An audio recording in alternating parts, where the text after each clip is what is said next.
Yeah, we have a question. What is the relationship of property rights and liberty in general? That's a great question. It's something that vexes a lot of our current society, although it was well known to certainly the founders of America, the understanding that property rights and liberty were just two sides of the same coin. They're as connected as could possibly be. 100 years before the founding, John Locke mentioned that every man has a property in his own person. So property is much more than just our physical things, isn't it? It's more than our land and our buildings and our cars and our jewelry and our bank accounts and our stocks and bonds, or lack thereof. It's also ourselves, our ideas and our thoughts, our hopes and dreams. It's our humanity itself. Property is our humanity. That's what we are as human beings, as property creators and producers.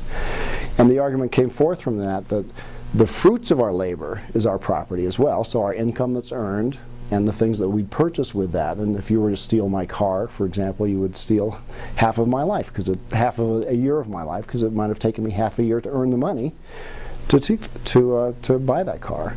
So property, crimes against property or crimes against people are really the same thing, because property is people. That's what we are. It's what human beings are.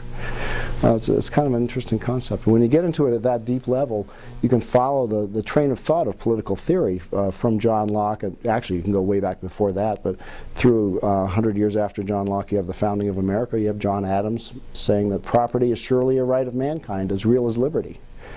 And furthermore, property must be secured, or liberty can't exist. Property rights precondition, they predetermine all the other rights. You can't possibly have the right to a free press if the government can just come and take your printing press, or right to religion, freedom of religion, if the government can confiscate your church. Property rights precondition all other rights, and liberty itself.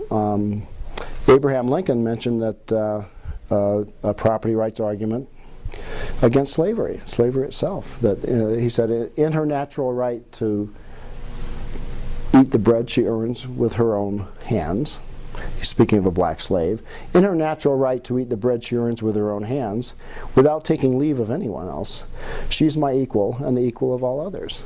This property right, the right to the fruits of our labor. And if you think about that, what is slavery but 100% taxation of our property rights, isn't it? That's what slavery is. If you own me, you own 100% of me, that's a 100% tax rate. Well, so you have to wonder, what's a 30% tax rate or a 40% tax rate mean in terms of liberty, if the government is confiscating this much of the value of our lives? And that's the concept that I want to get across, the absolute conjoining of property and liberty itself. You can't separate them.